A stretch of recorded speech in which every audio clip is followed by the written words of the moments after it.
how does RNG win? How do they overcome that moment in the game? Try to play some tempo early on. When the enemy team has Huskar and Alchemist, both heroes have a build-up time where they need to farm. If you can take command of the game and get a couple of towers and start, if you own just 60% of the map, I think that's enough. Like, you don't need to take everything. Just get enough control that your strategy gets to get to a point where they can overcome the dangerous 5 minutes. As long as you're farming as well. Yeah. As long as you're getting what you need. But I feel like you guys really aren't super crazy about this Alchemist pick, is what I'm hearing from you guys so far. I think it can be great. That's the thing. I totally see the idea, and I believe there's a good chance it wins. PL obviously was the best, but it's gone, right? So you need to think outside of the box. I don't really have a favorite in this game. I think this is one of the closest drafts for me just because there's totally different win conditions, and I don't feel like for once in RNG's games that they have drafted something that trashes the opponents early on. Overall, I would maybe lean towards RNG just a little bit because of their performances, not truly because of the draft. He still wants to fight in the mid game. And then Alchemist gets that Radiance around 13, 14 minutes, and he doesn't want to fight until about the BKB that he gets after that. So they have that window to punish the Alchemist timing to make it so that NIGMA doesn't hit theirs. See, I'm also wondering, like, on the multiple fronts you try and punish the Alchemist. Just like, you get a Pyke, OD can get involved in things, but what are the objectives they take? Can they stop NIGMA from controlling their jungle? Can they stop the Alchemist from potentially having a large amount of stacks, knowing that WeHa will also have this nice little power spike around that time where he's able to fight, potentially being enabled by his supports. Yeah, last series we saw NIGMA with the PL, that hero just couldn't fight for the first 15, 20 minutes of the game, and he still managed to participate on Miracle, and his hero scaled well into the late game. And even though I wouldn't say Alchemist is the be-all end-all late game this game, there is going to be a time in the game where he is the strongest hero, and NIGMA's done a really good job in games where I doubted them to be able to get to that point where they are the strongest team, and then they make use of that timing. I think Drow is usually punished by the same thing as Alk, where you kind of bully her, you run at her a lot, and I don't think they can really do that. So I think it really frees up RNG to run at the Alchemist, and I am concerned a bit that you're giving Drow pretty much a free first 10 to 15 minutes of the game. And I think RNG has been really good at establishing that lead and then maintaining it. So I'm kind of with Lizard on the fact that because of the performance RNG's had and the way NIGMA's clearly wanting to play this kind of stall you out until we hit our timing, I am favoring them this game, but by no means am I doubting NIGMA after what they've done so far with the comebacks in the lower bracket. I almost feel like we need to have like a large clock on the screen that you just rated. So like, this is the 5-minute window that Lizard gave us. We start the clock now. How much damage can NIGMA do to then like basically put this game into their bag? But RNG, I love seeing these combinations as well. The SD as well as the Centaur. Very simple to initiate with. Maybe two very difficult targets to initiate onto, however. And WeHa versus Setsu, the OD. WeHa having to play against the hero which he was able to dominate with before. GH, well, this is just three things. Yeah, standard stuff going on here. Yeah, he might even just go down. He has probably has the Nature's Grasp in a few seconds here, but NIGMA, I think they're just going to be concerned pretty weak as well. So we should be seeing a pretty passive laning phase. Yeah, it's just pull points as anyone who potentially just gets out of position. So I wouldn't want to be the cameraman at this point because you will be seeing a lot of heroes running low on life. But one quick combination can make it work. On bottom lane, like, Miracle shouldn't go down unless Kuro's just not there. Because even if the Horse Stomp does come in, you're just going to shield him straight back in and Miracle's back to fighting or walking away. Oh, WeHa, actually, there you go. Setsu, he's burning pretty hard. The banishment. It's low damage. Close. Is it enough with the burn? 2 arrows, 11, 6 HP. Calculated. Wow, that was ballsy not to salve there. Now Mind Control, he'll be the first blood up on top lane. September and Monet combining their double slows together to make it very difficult for these melee heroes to walk out.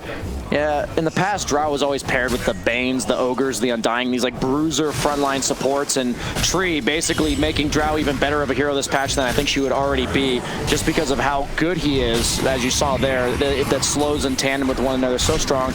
You're seeing them try to bully Miracle here, but as I said, there's just so much defense coming out from the side of NIGMA actually happening right now. Yep. I think that's kind of just a very unique part of the production of this Speaking of right now, WeHa, he really wants to get this kill on the mid, and I just hear a south burn as well. WeHa. It sounded like it was OD for a second. Yeah, I was scared. Just gonna check his particle effects.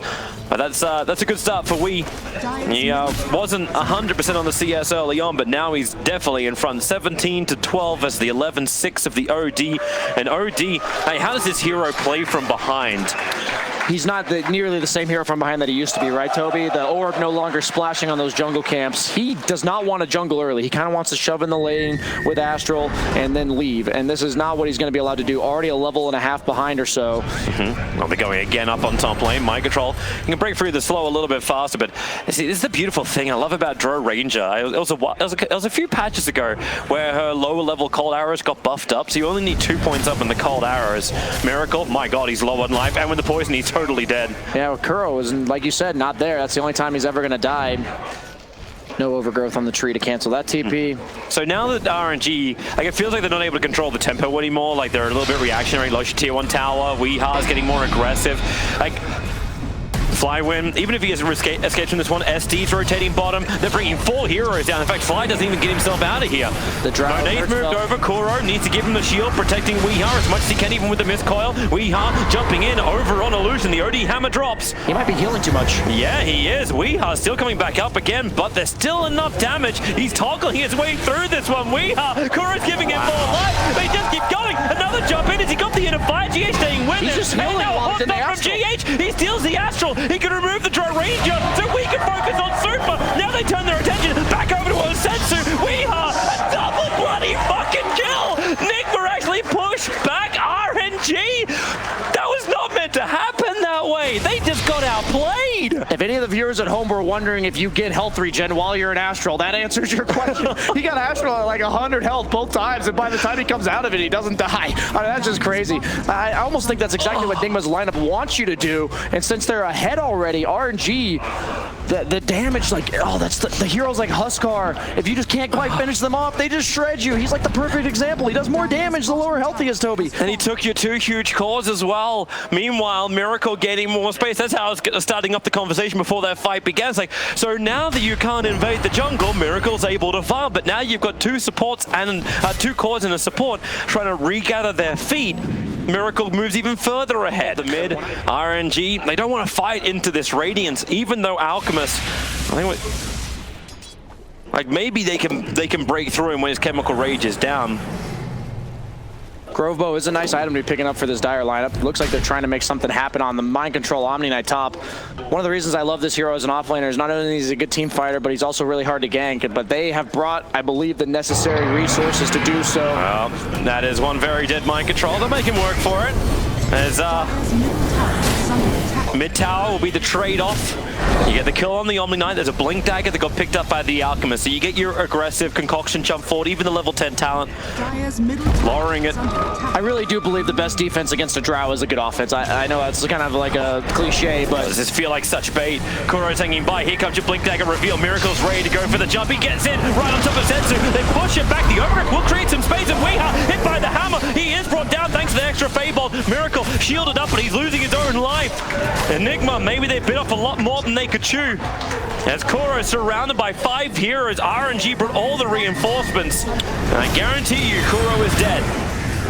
That's a bold statement, Toby, but I will say that that's an odd choice for NIGMA to be making when their Omni Knight just fed top, and he's your crucial part of your team fight that really makes the difference for Huskar barely living or not. Same with Alchemist, and when these heroes just get bursted down, it really is feast or famine with these types of heroes. They either get bursted instantly and do nothing, or they live on a sliver of health and just sustain and kill you with all the damage that they're naturally doing with their abilities.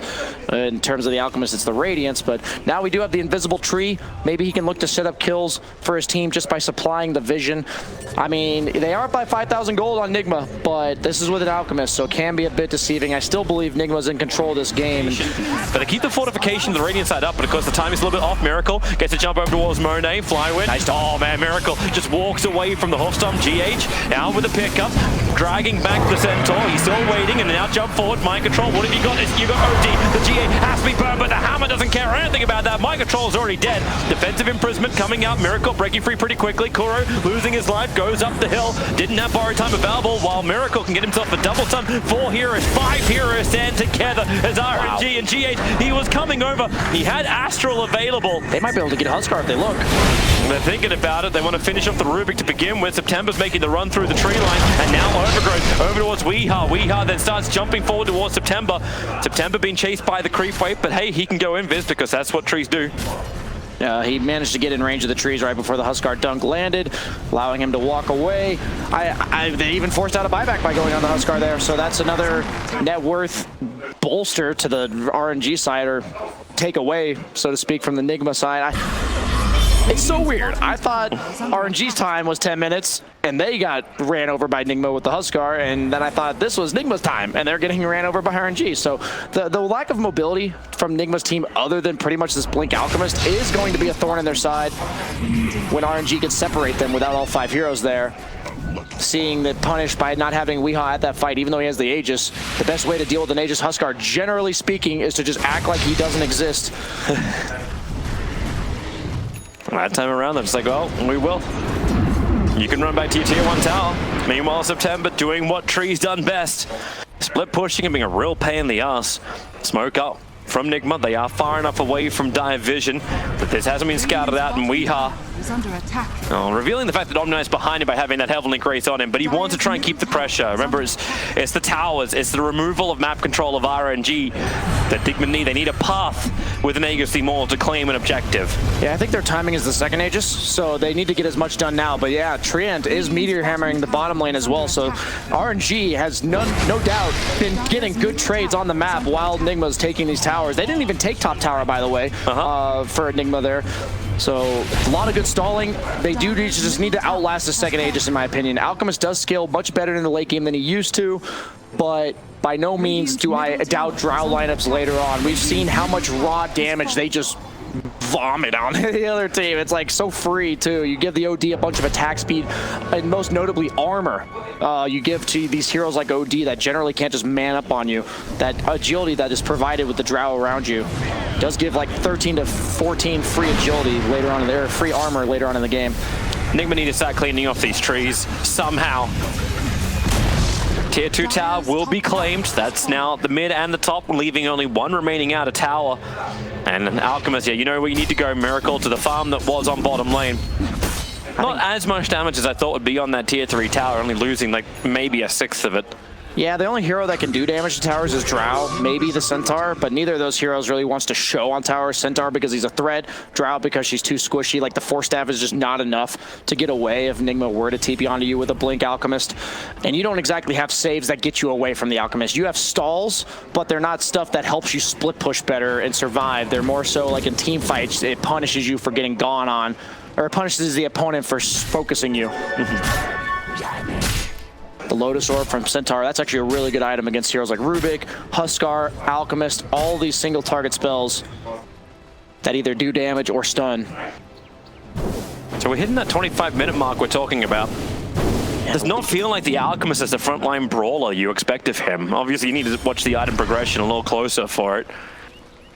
Yeah, what I love about OD and Shadow Demon against the Omni Knight Abaddon is that you just have unpurgeable stunts. Like the disruption in the Astral Imprisonment. Yeah, the Heavenly Grace removes lowers the duration of them, but you can't purge those disables, and that's a really big deal to have on low cooldowns. Hammer, OD starting his TP in, then Weeha's pretty low, super coming in, getting the quick purge off, nice pick up, and that's GA try to create a little bit of space so Weeha can just die a little slower.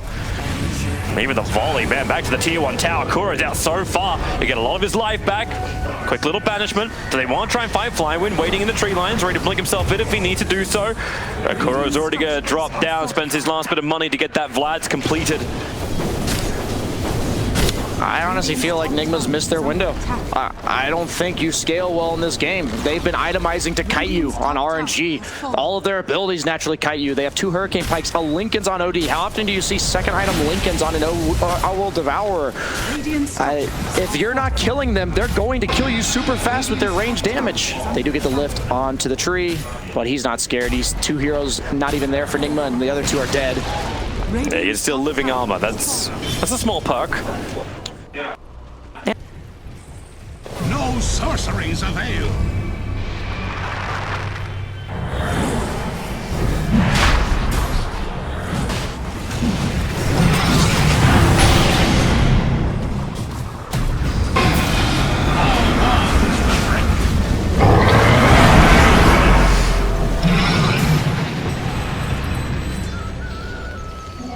Haste. We'll take that.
sorceries avail.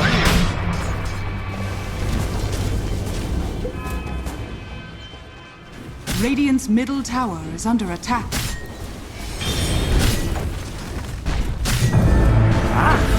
Can't wait to see what will happen next. Radiant's middle tower has fallen. Radiant's middle tower is under attack. Radiant structures are fortified.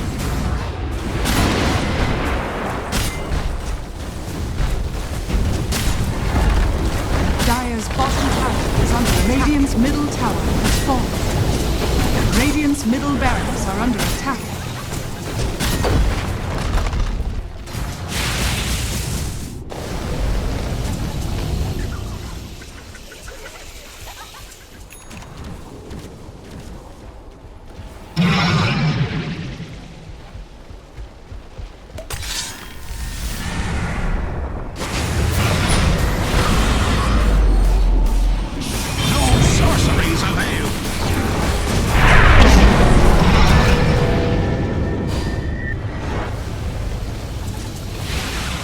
Radiant's middle barracks are under attack.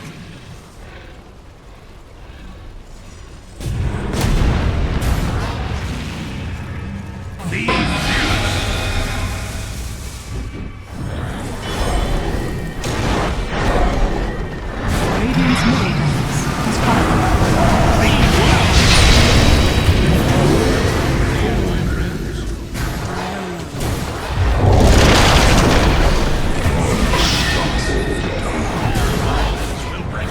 Radiant's top tower is under attack. I have so much more to give.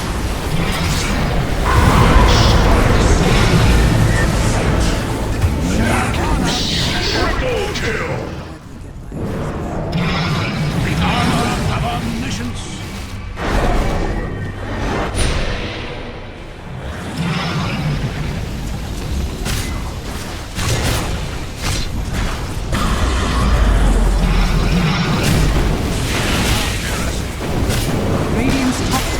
Radiant's top tower has fallen.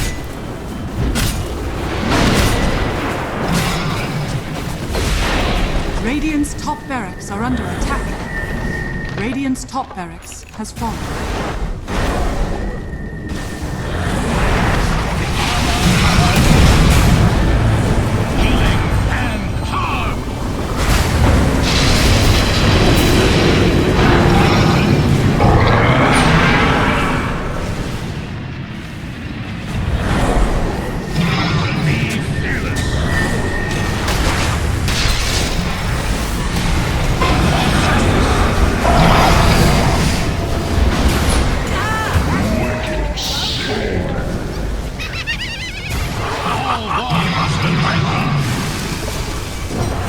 Dire's bottom tower is under attack.